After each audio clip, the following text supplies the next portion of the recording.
at Fernando Tatis Jr. bat flip and Trevor Bauer trolling the entire fan base of San Francisco. Yesterday was a pretty fun day. What's going on, everyone? It's Fuzzy. Welcome back to yet another MLB recap. Wow, we have a lot to talk about today, aside from the Tatis bat flip as well as Trevor Bauer just being Trevor Bauer. Bryce Harper was booed by Philadelphia fans. Now, were they booing Bryce Harper or were they booing the team? We'll talk about that in just a moment. The Yankees turned a triple play, and then Ronald Acuna Jr. is at it yet again. He tied Shohei Ohtani for the most home runs in baseball. He is so good. Now, before we talk about the games from yesterday, let's go ahead and break down the trade that happened yesterday between the Rays and the Brewers. Willy and Mr. Trevor Rogers of the Tampa Bay Rays are going to the Brewers in exchange for JP Feyershin. I hope I did not botch that name. If I did, I know I'm going to get a bunch of comments. And Drew Rasmussen. So what are the Rays known for? Trading players in exchange for relief pitchers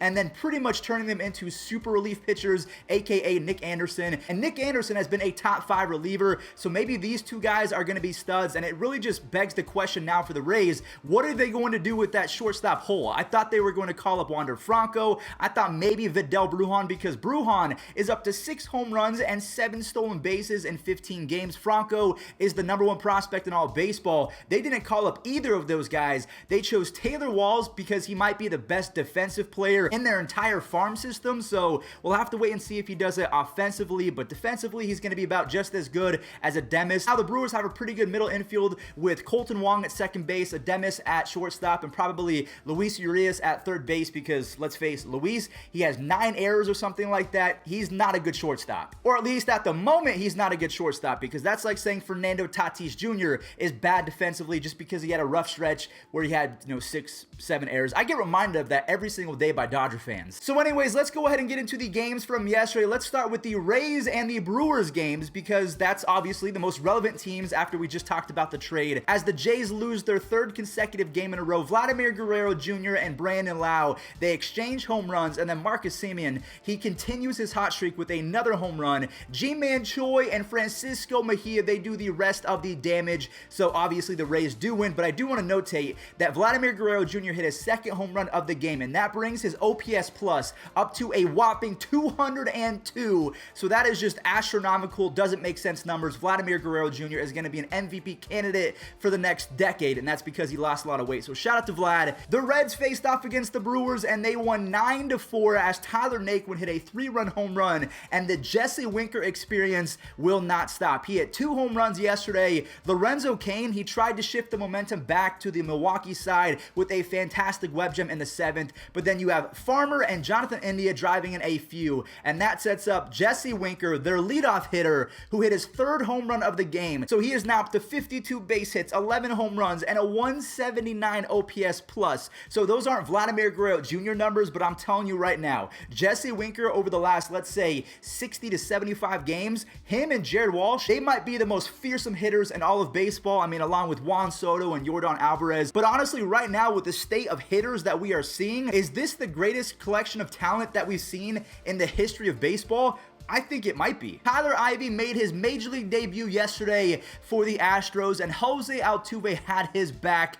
Unfortunately, though, Adolis Garcia puts the Rangers up 3-1. Actually, wait, Jose Altuve, he comes back on a 15-game hitting streak. So the Astros, they move ahead of the Rangers late game, but then guess what happens? Of course, Adolis Garcia, he walks it off with a 3-run Oppo Taco. He is now up to 12 home runs, 35 RBIs, a 150 OPS plus, a 2-point WAR. So forget about just being the #1 guy for Rookie of the Year, along with Randy Arozarena and other guys. Akil Baddoo is kind of faded. Also, your mean Mercedes, okay, I didn't forget him, I swear to God. But he's in the conversation right now for MVP, even though the Rangers aren't that good. All right, let's talk about some juicy games. The Dodgers versus the Giants and the Yankees versus the White Sox. Let's talk about Chris Taylor first and foremost, because he put the Dodgers up 2-0, and that allows Trevor Bauer to really just coast and take care of the rest of the game. He goes 6 1/3 innings, strikes out 11 different Giants hitters, and on the 126th pitch, he threw 96 miles an hour, so he was emptying the tank,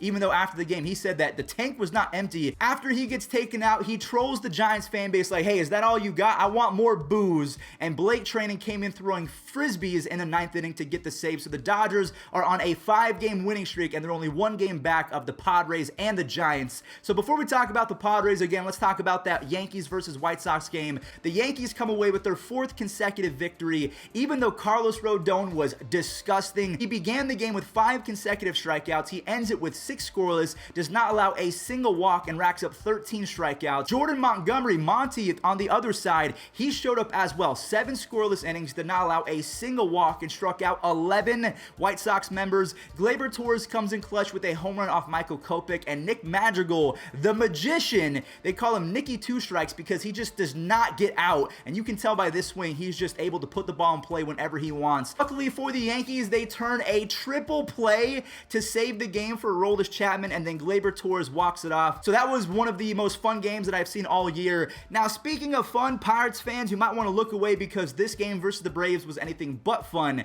The final score was 20-1. The only person that could have brought back the Pirates was Tom Brady because he has that magic touch versus Atlanta sports teams. Anyway, sorry, Falcons fans. Ronald Acuna Jr. hits that grand slam, so he is now tied again with Shohei Ohtani at 14 home runs. Ozzie Albies golfs one to make it 8-0, and Austin Riley makes it back-to-back. Ian Anderson, he was himself yesterday, 6 scoreless, does not allow a single walk. Austin Riley, he hits his 2nd home run of the game, so he's now up to 7 home runs, a 142 OPS plus, so he is finally breaking out and being the top player that the Braves expected him to be. Hopefully, he keeps it that way.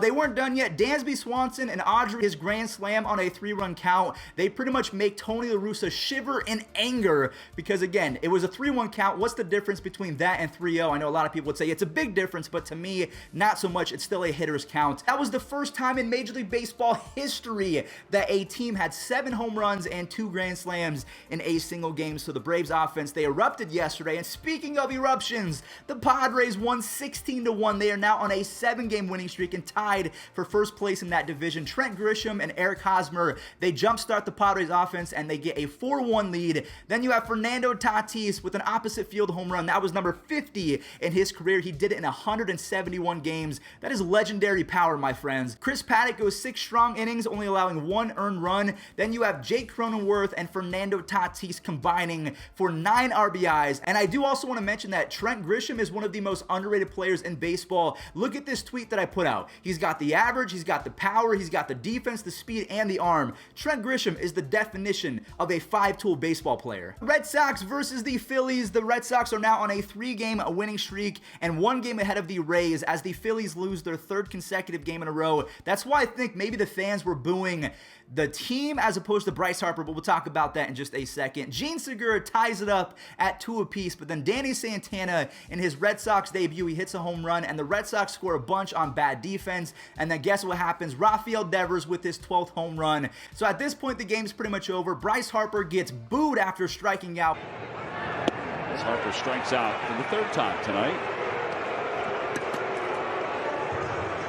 But if you're a Phillies fan, I'm sure that you can let me know because you're more familiar with that team because it seems like they boo everyone almost every single game. If they're not winning, they're just that passionate. But you can't boo Bryce Harper when he has a 915 OPS and 7 home runs. It just doesn't make sense. Christian Vasquez ends the game with a base clearing double. So yeah, the Red Sox, they thwarted the Phillies' attempt to get out of their losing streak. The Twins, oh my goodness, I'm going to say this was the most embarrassing loss for Cleveland of the year. Completely embarrassing because the Twins came off a doubleheader in LA. They had to travel across country, and Tristan McKenzie, yeah, he got lit up. Ref Snyder, I think that's how you say his name, had an absolute no-doubter. Tristan imploded. He now has 30 walks and 31 innings. They have to send him down, and by the blink of an eye, it was 10-0. Just completely embarrassing. I would rather watch the 2016 World Series 10 times over than experience that ever again. Like, that was horrible, and shout out to the Twins. They're kind of waking up offensively. Another blowout, the Cubs versus the Cardinals. Jack Peterson on the the first pitch of the game goes yard.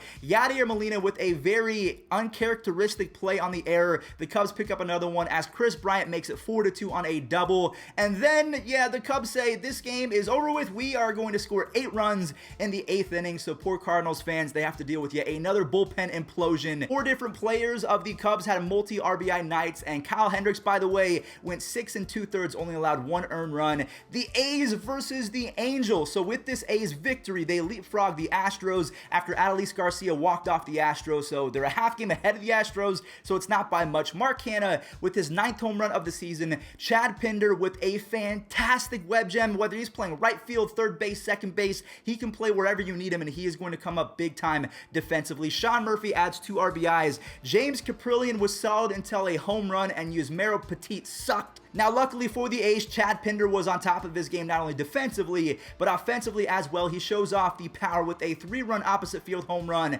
Ramon Laureano robs Anthony Rendon of a 2-run home run, and then he ends his day going 4 for 4 with a home run, and Brett Lowry, just because he wanted to, hit a home run. So he is having a fantastic season, along with Pinder, Canna. I mean, Chapman is not even one of their top 3 players, which is crazy to say. I mean, at least in terms of stats. Talent-wise, he is probably that #1 guy on the A's, but he has to pick up the pace. The Mets versus the Marlins. Francisco Lindor drives in the first run of the game, and Garrett Cooper, we've talked about him a little bit more as of late. He stays hot and ties it in the 7th inning. Both bullpens hold strong going into the 12th when Jake Hager, my friend, we went to high school together, so this hyped me up. He has his first career base hit, and then Khalil Lee drives in Hager on a double. And then you have Jonas Vargas, I think that's how you say his name. He drives in a much-needed RBI as the Mets almost blow it in the final inning, but they win 6-5. The Rockies versus the Diamondbacks. CJ Cron goes the other way, and Ryan McMahon hits his 10th home run of the year already. Ramil Tapia with his 5th, and Ryan McMahon hits his 2nd home run of the game. It makes it 6-0. Herman Marquez goes 7 scoreless, which is not easy to do in Coors Field, and racks up 8 strikeouts. So shout out to the Rockies, a big-time performance yesterday. Miggy is back in business, and we're not talking about Miguel Andujar. I'm sorry, you cannot call him Miggy. I will take that to the grave with me. There is only one Miggy in Major League Baseball at the moment. He ends the day with 5 RBIs, and that thwarts a 2-run home run from Michael Taylor. Miguel Cabrera now has a .321 batting average in his last 7 games, so he is seeing the ball a whole lot better. The Tigers win 7-5, and they're on a 4-game winning streak, and 8-2 in their last 10 games. And last but not least, Strasburg dominated the Orioles. No surprise there. 5 1/3 innings, only 1 hit, and does not allow a single earned run. Kyle Schwarber and Josh Harrison, they make it 2-0. And then a fantastic play from Juan Soto to get it to the cutoff man, and then a cutoff man throws out Austin Hayes. Soto comes back offensively, as well as Josh Bell. They both drive in RBIs. Now, I do want to note that Brad Hand, I warned you Nationals fans, Brad Hand is horrible. He is not a good relief pitcher. I mean, maybe he's a good setup pitcher, but he should not be a team's starting closing pitcher. It should not be happening anymore. He's going to cost you W's. All right, everyone, well, that does it for today's MLB recap. Thank you all so much for watching. If you enjoyed, don't forget to leave a like as well as subscribe. Use code Fuzzy if you're going to any minor league games or major league games or any concerts. Save yourself $20 off your entire purchase, and follow me on my Twitch at Fuzzy from YT. Thank you all so much for watching. Stay safe and enjoy this day in MLB history. GM Steve Phillips gave Mets fans what they had been longing for: a marquee player, a superstar. Catcher Mike Piazza acquired from the Florida Marlins. The scoreboard heralded the impending arrival of the 5-time All-Star, and no matter where you turned last night, the talk was all about Piazza.